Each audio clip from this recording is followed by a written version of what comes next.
রোহিতকে গালিগালাজ ভারতীয় সমর্থকদের, রেগে আগুন শর্মা। কি হয়েছিল দলের অনুশীলনে? বৃহস্পতিবার থেকে আফগানিস্তানের বিরুদ্ধে টি-20 সিরিজ খেলতে নামছে ভারত।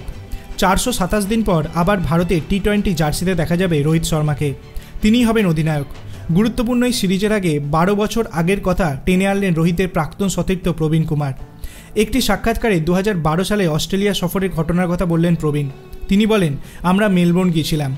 আমি নেটে রোহিত আর মনোজ তিওয়ারি অনুশীলন করছিলাম। সেই সময় ভারতীয় সমর্থকেরা রোহিতকে গালাগাল করছিল।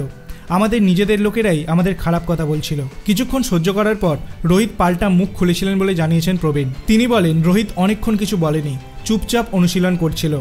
একটা সময় পরে ও আর চুপচাপ থাকতে পারেনি, পাল্টা জবাব দেয়। আমরা রোহিতের পাশে দাঁড়িয়ে মুখ খুলি।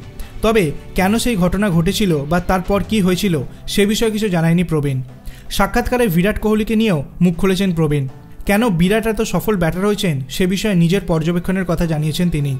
প্রবীণ বলেন, বিরাট জানে কিভাবে রান করতে হয়।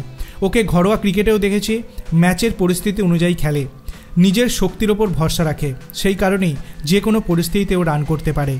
চা ছাড়া নিজের ফিটনেস নিয়ে বিরাট অনেক পরিশ্রম করেছে, সেই কারণেই এত ভালো ব্যাটার হতে পেরেছে। আপনার কি মনে হয় প্রবীণ কুমারের এই বক্তব্য কতটা সঠিক? আপনার অভিমত আপনি কমেন্ট সেকশনে জানাতে পারেন। ভিডিওটি ভালো লাগলে লাইক করবেন, চ্যানেলটিকে সাবস্ক্রাইব করতে ভুলবেন না। ধন্যবাদ।